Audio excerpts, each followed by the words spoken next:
Hello guys, welcome our new video. এতক্ষণ আমরা কথা বললাম অনেক টিমকে নিয়ে, সাকসেসফুল ফ্র্যাঞ্চাইজ থেকে রয়্যাল ফ্যান বেস। আজকে আমরা কথা বলবো আইপিএল এর সবচেয়ে টিমকে নিয়ে, সবচেয়ে কিউট টিমকে নিয়ে, যারা অনেকবার ভালো টিম বানিয়েছিল, বাট তাদের ভাগ্য তাদের সাথ দেয়নি। আজকে আমরা কথা বলছি পাঞ্জাব নিয়ে। আর আমাদের সঙ্গে আছে আমাদের টিমের সবচেয়ে কিউট লোক, বাপ্পাকে নিয়ে। আমরা কিউট লোককে চুজ করছি একটা কিউট টিমকে রিপ্রেজেন্ট করার জন্য। তো বাপ্পা কেমন আছে বলো। ভালো আছি আমি। হ্যাঁ, বলছি এই যে আমি বললাম না যে আমরা আমাদের টিমের সবচেয়ে কিউট পিপলটাকে চুজ করেছি কিউট টিমের পডকাস্ট করা নিয়ে। তো মানে এমনি পাঞ্জাবের খেলা দেখা হয় নাকি আমরা একটু রিকোয়েস্ট করলাম চলে এলি? এমনি পাঞ্জাবকে ফলো মলো করা হয়? না, পাঞ্জাবের খেলা আমি দেখি। এমনকি আমার পাঞ্জাবেতে যখন চেহেল গেছে আমার, তারপর থেকে পাঞ্জাবটা একটু দেখতে ভালো লাগছিল। বাকি আচ্ছা আচ্ছা। এমনি দেখা আচ্ছা হয়। আচ্ছা, অনেক চ্যাংড়া ছেলে পুলে আছে, ওরা বলে আবার প্রীতি জিন্টার জন্য আমরা পাঞ্জাবকে ফলো করি। এইসব শয়তান শয়তান ছেলে। যাই হোক, জকস ব্যাপার। তো পাঞ্জাব নিয়ে তোমার কোনো মেমোরি আছে যেটা মানে তুমি শেয়ার করতে চাও?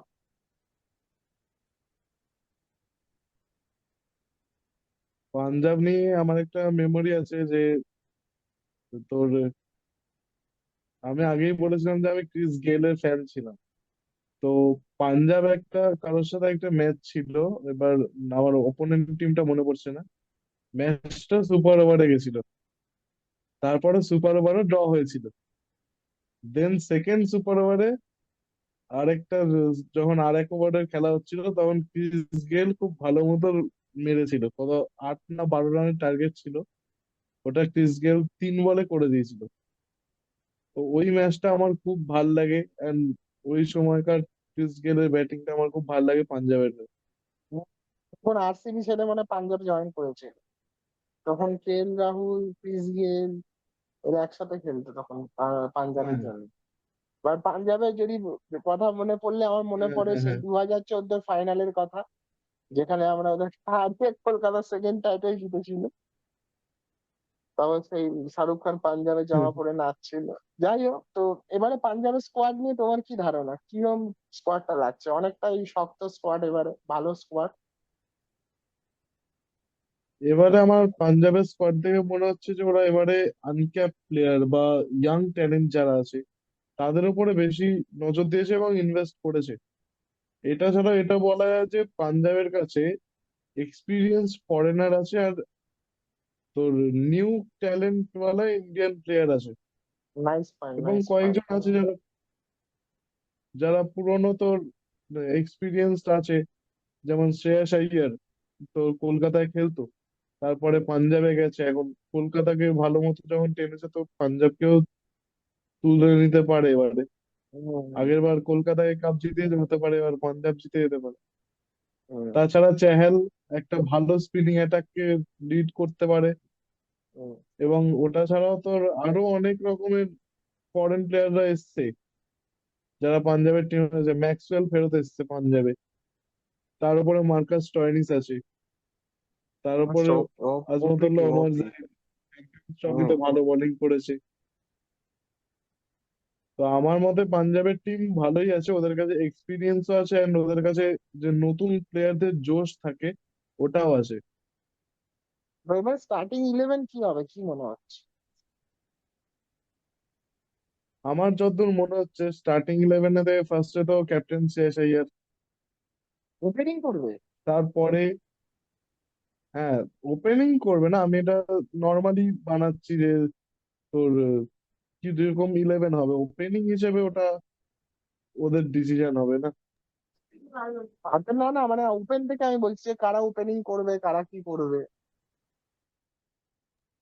ওপেনিং হিসেবে ওপেনিং বলছি কারা আমার কি মনে করবে। হচ্ছে হ্যাঁ। প্রভসিমরন সিং করতে পারে, আচ্ছা। এবং তার সাথে করতে পারে তোর নেহাল ওয়াধেরা। তারপর ফার্স্ট ডাউন নিশ্চয়ই এরা শ্রেয়াস দুজন আইয়ার ওপেনিং আসবে। করতে পারে। ফার্স্ট ডাউন নিশ্চয়ই হ্যাঁ, শ্রেয়াস ফার্স্ট আইয়ার ডাউন আসবে। শ্রেয়াস আইয়ার নামতে পারে। হ্যাঁ হ্যাঁ হ্যাঁ। সেকেন্ড ডাউন তোর নামবে Shashank Singh. Third down Glenn Maxwell.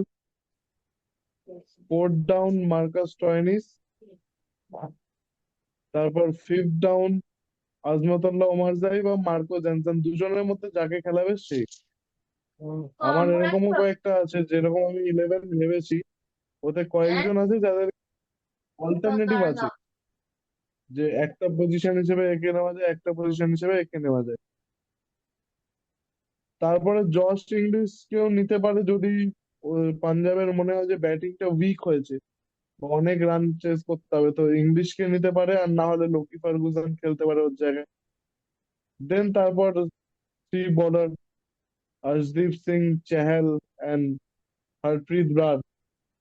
কিন্তু অনেকটাই লাস্ট পটেনশিয়াল সিজনটা আছে তা হরপ্রীত ব্রার বলতে একটু মার গেলে, খেয়েছে।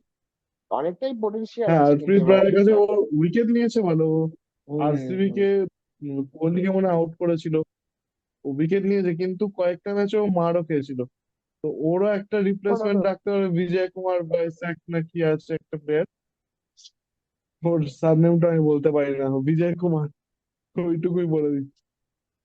না, ওকে এবার না হলে পুরো ব্রাড, এই দুজনের টিমটা মধ্যে কিন্তু কাউকে অনেক একজন ভালো নিতে পারে। সুযোগ আছে যে এতদিনের যে খরাটা ওটা ভাঙার জন্য।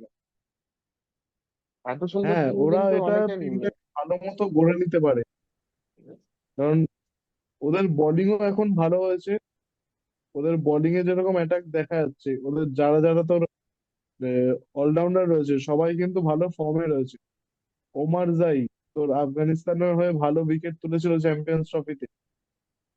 এবার আই থিংক লোকি ফার্গুসনের জায়গায় জস ইংলিশকে খেলানো যেতে পারে, কারণ লোকি আমার ফার্গুসন মনে হয় তেমন ফার্গুসনকে মনে চলছে হয় না। না চেঞ্জ করবে, ফার্গুসনকে মনে হয় না। ফার্গুসন এরা কি বলতো, জাত প্লেয়ার তো যখন তখন চেঞ্জ হয়ে যেতে পারে, মানে তারা ঘুরিয়ে দিতে পারে। হ্যাঁ, এরা ম্যাচ ঘুরিয়ে দিতে পারে যখন খুশি। কিন্তু ওইটাই ওদের হচ্ছে কাছে কথা। বোলিং এর কোনো এমন নেই যে যদি কেউ মার খায় 2 ওভার, তো ওরা সঙ্গে সঙ্গে বোলিং চেঞ্জও করতে পারে। ওদের কাছে স্টয়নিস, ম্যাক্সওয়েল দুজনে ভালো বোলিং অপশনেতে রয়েছে অলরাউন্ডার হিসেবে। চাহাল আছে আর চ্যাহেলের তো 4টে ওভার করবেই, উম, হর্ষদীপ সিং এর 4টে ওভার হবে, আর একটা হরপ্রীত ব্রার 4টে ওভার করবে হয়তো। তো ওতেই ওদের অনেকটা উঠে যাবে, এবং তারপর অলরাউন্ডার অনেক রয়েছে। এমনকি এইবারে তোর পাঞ্জাবের টিমেতে ব্যাটসম্যানের থেকে বেশি অলরাউন্ডার রয়েছে। ভালো স্যার তো এটা। ওরা এবারে ফোকাস করেছে হুম। একবারে দুটো জিনিসই করে নেওয়া।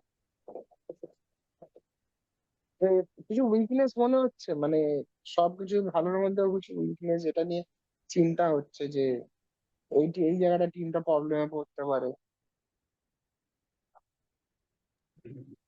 এতে একটাই উইকনেস হতে পারে, যেটা ওদের এখন স্ট্রেংথ আছে, সেটা হচ্ছে যে এত অলরাউন্ডার যে নিয়েছে, যদি কোল্যাপস করতে থাকে এরা, তাহলে কিন্তু এটাই ওদের সবচেয়ে বড় উইকনেসে দাঁড়াবে।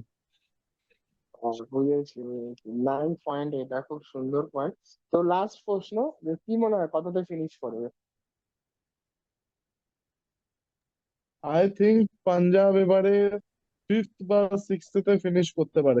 আগের বারে ওদের আমার একটুখানি আমার পজিশন মনে হয় খারাপ ছিল। আমার মনে হয় টপ 4-এ যাওয়ার মানে অনেকটা চান্স আছে এবারে পাঞ্জাবের। যেতে পারে যদি ওরা একদম ভালো করে ধরে নিতে পারে না, কারণ আমার এখন যেহেতু ওদের পাঞ্জাবের কাছে একটা নতুন স্লোগান সব হওয়া উচিত প্লেয়াররা। যে এবারে না হলে আর কোনোবারে হবে না। পাঞ্জাবের জন্য মনে হয় একটা স্লোগান হওয়া উচিত। যাই হোক, তো হ্যাঁ, নিশ্চয়ই। আরেকটা লাস্ট প্রশ্ন দিয়ে আমি শেষ করবো। এটা আমি আগে সায়নকে করেছিলাম, আজকে গজাকে আজ করলাম। এবারে টপ 4 কি মনে হচ্ছে? টপ 4 আমার মনে হচ্ছে ফার্স্ট চেন্নাই যাবে, সেকেন্ড আই থিংক কলকাতা যেতে পারে, থার্ড গুজরাট, থার্ডে গুজরাট, আচ্ছা আচ্ছা, তারপর? অ্যান্ড ফোর্থ তে দুখানা টিম হতে পারে, আচ্ছা। আরসিবি আর এমআই। ভাই, গুজরাট দেখে, গুজরাটের তো মানে আমার মনে হয় যে ওদের প্রথম 3টে ব্যাটসম্যানের বাদে কোনো ব্যাটসম্যানই নেই। যাই হোক, ওইটা নিয়ে আমরা আবার পরে আসবো। থ্যাংক ইউ গাইস এতটা ওয়াচ করার জন্য। আজকে পুকি টিম নিয়ে, পুকি আমাদের পছন্দের পুকি মানুষটা কথা বলল। থ্যাংক ইউ এতটা ওয়াচ করার জন্য। যদি পছন্দ হয় please like and subscribe. Thank you Bappa. Thank you.